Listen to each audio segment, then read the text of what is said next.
दोस्तों, मेरी दीदी बहुत मोटी थी। जब मेरी दीदी की शादी हुई तो शादी में मुझे भी जाना पड़ा। उसी दौरान मैंने गलती से उसके कमरे में झांक लिया और अंदर जाकर देखा कि जीजू बहुत निराश बैठे थे।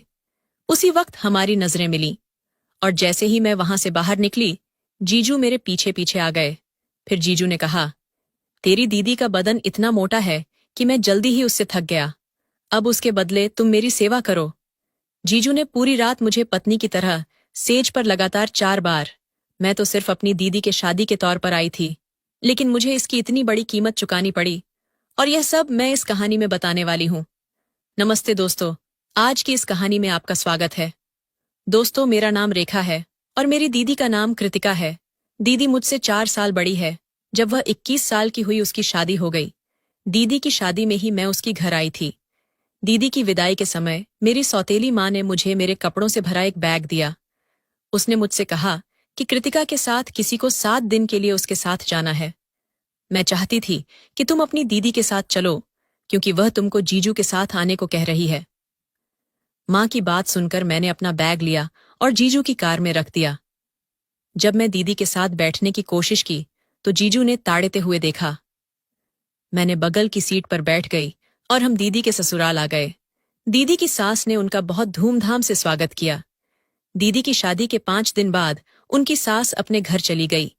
वह अपने बेटे की शादी के लिए 4-5 दिनों के लिए इस शहर में आई थी। जब 5 दिन बीत गए और शादी भी ठीक से हो गई। आज चौथी लेकर मेरे पापा, मैं वहां उपस्थित थी। सब कुछ ठीक ठाक बीत गया और जब मैं अपने घर वापस जाने लगी, तब दीदी की सास ने उसी तरह कहा जैसे मेरी सौतेली माँ ने मुझसे कहा था। मैं थोड़ी देर के लिए रुक गई और फिर जीजू आ गए। जीजू ने कहा, अगर तुम्हें इससे कोई परेशानी नहीं है तो कुछ दिन और यहीं रहो। मैंने इसे मान लिया और मेरी माँ भी इससे खुश थी। फिर दीदी और जीजू बाहर गए और मुझे भी लेकर जाने को कहा।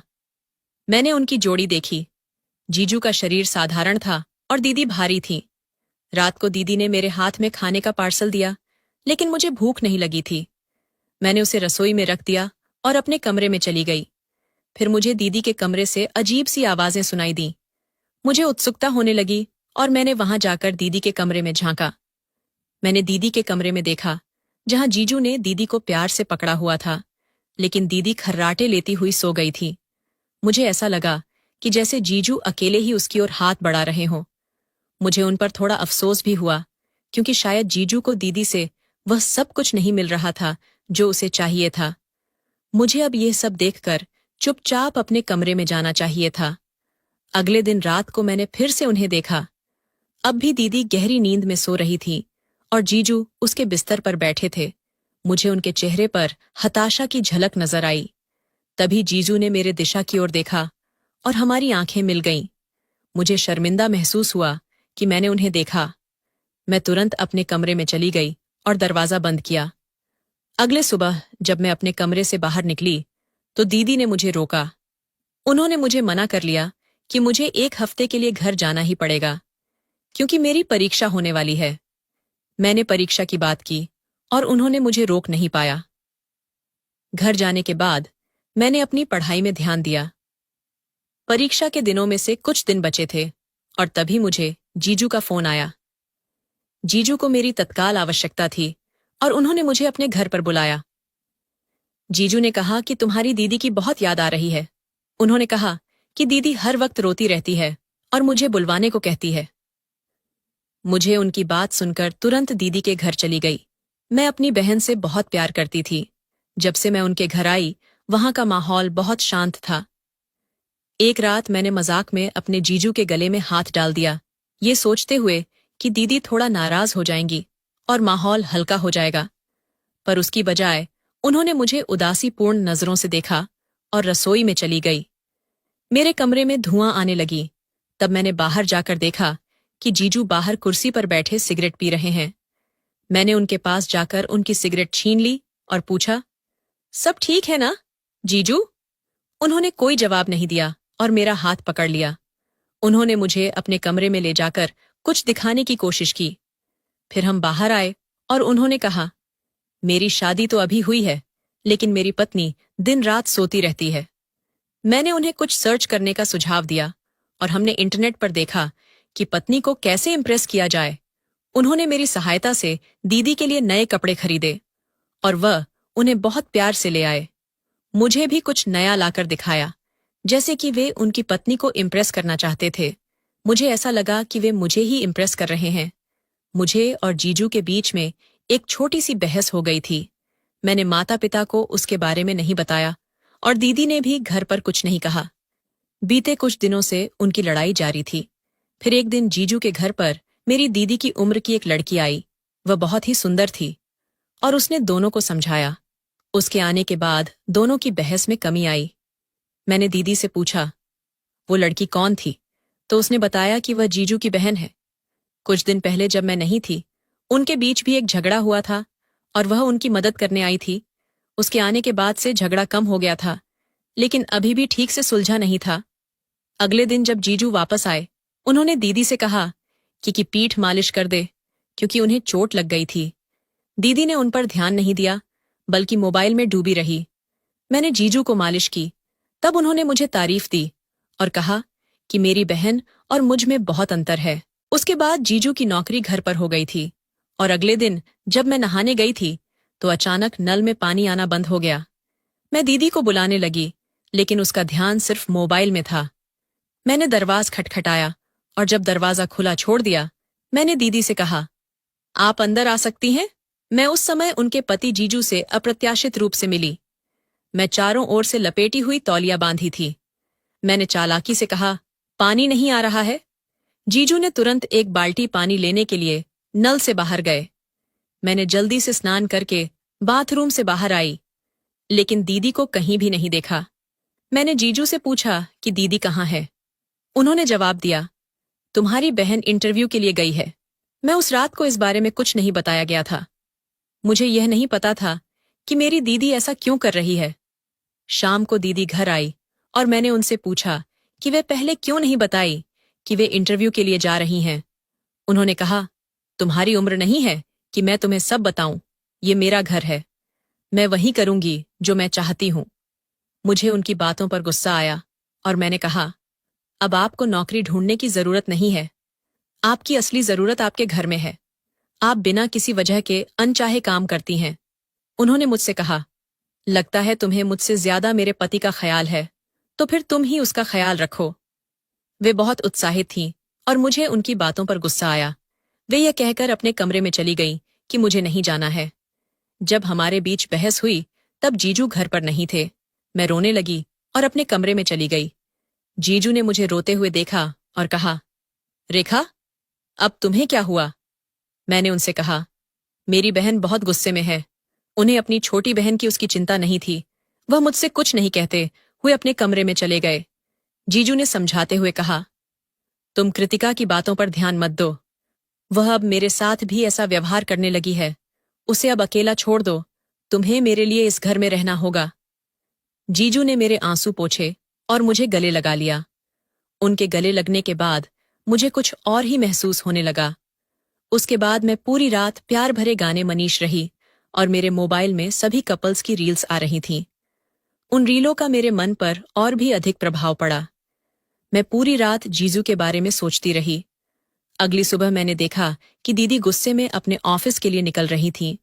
अब दीदी की नई नौकरी लग गई थी। दीदी और जीजू के बीच भी इसी तरह की बहस शुरू हो गई थी। मैं उनके झगड़े का कारण जानना चाहती थी, इसीलिए उस रात मैंने उनके कमरे की तलाशी ली। रात को मैंने उनके कमरे में झांक कर देखा। उस वक्त दीदी और जीजू के बीच कुछ पर्सनल बातें चल रही थीं। जीजू को ज्यादातर वह नहीं मिल रहा था जो वह दीदी से चाहते थे। ये मुझे उनकी बातों से पता चल रहा था। यही हो सकती थी। उनके झगड़े की वजह अपने मोटे शरीर के कारण दीदी जीजू को वह सुख नहीं दे पाती थी जो वह चाहते थे। और तभी मैंने देखा कि जीजू की नजर धीरे धीरे मेरे ऊपर आ रही थी। अगले दिन दीदी सुबह ऑफिस के लिए निकल गई। फिर वह अचानक रोने लगी।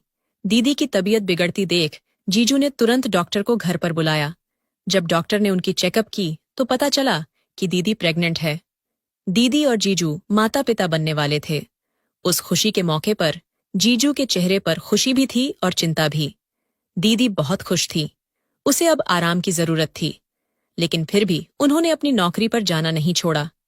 जैसे ही उसे एहसास हुआ कि दीदी प्रेग्नेंट है तो वह मुझसे मीठी मीठी बातें करने लगे। मोटे शरीर के कारण वह पहले घर का काम भी नहीं कर पाती थी। अब उसे मेरी ज्यादा जरूरत थी। उन्होंने मुझसे कहा, अब मुझे अपने जीजू का भी ध्यान रखना होगा, क्योंकि अब मेरा प्राथमिकता बच्चे पर है। इसीलिए मुझे यह भी ध्यान रखना होगा कि जीजू की प्राथमिकताएं क्या हैं। जब दीदी मुझसे बात कर रही थी तो जीजू के चेहरे पर अलग सी मुस्कान थी। रात में दीदी को सोते हुए देखने के बाद जीजू मेरे कमरे में आए और कहा, अब तुम्हें मेरा भी ख्याल रखना होगा, जैसा कि दीदी ने कहा था। मेरी पीठ में थोड़ी दर्द हो रही है, क्या तुम मेरी मालिश कर सकती हो? मैं जीजू को ना नहीं कह पाई और उनकी मालिश शुरू कर दी। जब मैं जीजू की मालिश कर रही थी तो उन्होंने कहा, कभी कभी मुझे ऐसा लगता है कि तुम्हें अपनी बहन की बजाय मेरी पत्नी होना चाहिए था। तुम पत्नी के वह सभी गुण रखती हो। और फिर उन्होंने कहा, तुम्हारे होने वाले पति बहुत खुश रहेगा।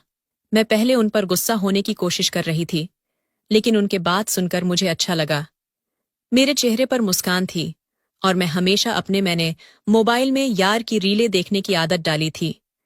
रीलों में हर लड़की को अपने पार्टनर के साथ देखकर मुझे भी लगता था कि मेरे पास भी एक ऐसा साथी होना चाहिए। धीरे धीरे मेरी नजर जीजू पर आने लगी।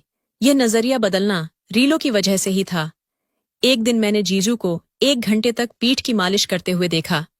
उसके बाद मैंने दोबारा सोने से पहले घंटों तक मोबाइल पर रीलें देखी। कुछ दिनों बाद हम दोपहर में घर पर अकेले थे।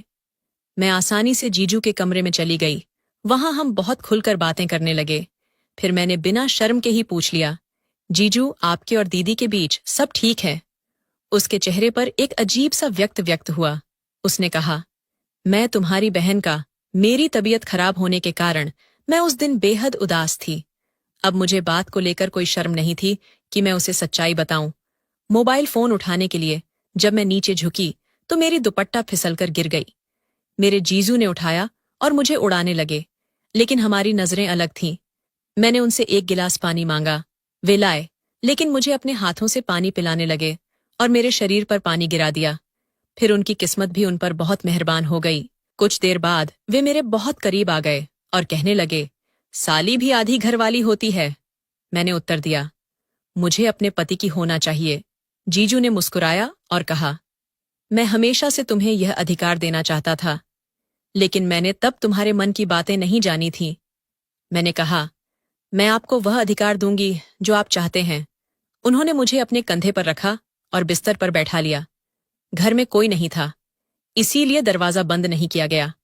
हम दोनों रोमांस कर रहे थे कि अचानक कमरे के दरवाजे पर उनकी बहन खड़ी हुई। उसने जीजू से पूछा, रोहित, तुम क्या कर रहे हो? मैंने उससे कहा, तुम जीजू की पत्नी हो और तुम्हें यह नहीं पूछना चाहिए। हम दोनों की सहमति थी और मैंने उसे कमरे से बाहर धकेल दिया, लेकिन फिर वह अंदर आ गई। उसने उस चीजों को पकड़ लिया जो कुछ भी बातें अपनी बहन से कर रहा था। ये सब मेरी बहन को सुनाई दे रहा था। जीजू ने इस लड़की का परिचय अपनी बहन के रूप में कराया था, लेकिन असल में यह वह जीजू की पहली पत्नी थी। वे दोनों ने प्रेम विवाह किया था और इस लड़की का नाम राधिका था। राधिका बहुत कमजोर और दुबली पतली थी, इसलिए 5 साल बाद भी उसे कोई बच्चा नहीं हुआ। जीजू ने फिर एक अच्छी कद वाली लड़की से शादी कर ली, जिससे उसे शीघ्र ही गर्भवती हो जाने की उम्मीद थी। राधिका को हमेशा से मोटे शरीर से नफरत थी। यही उनके झगड़ों का कारण था। जब भी राधिका उनके घर आती और जीजू को समझाने की कोशिश करती, तब वह दीदी के पास जाते और उसके साथ अच्छा व्यवहार करते। बार बार उन्हें समझाती कि वह कृतिका के साथ तब तक प्यार से पेश आए जब तक कि उनके बच्चे को जन्म ना दे दे। वह बातें कर रहे थे जब तक उनके बच्चे नहीं हो गए। दीदी मुझसे चाहती थी कि मैं सच्चाई बताऊं, लेकिन मैंने जीजू और उनकी नकली बहन के मैसेज देखे थे और उनकी बातें भी सुनी थीं। मैंने दीदी को सब कुछ बताया, पर वह मुझ पर विश्वास नहीं करी।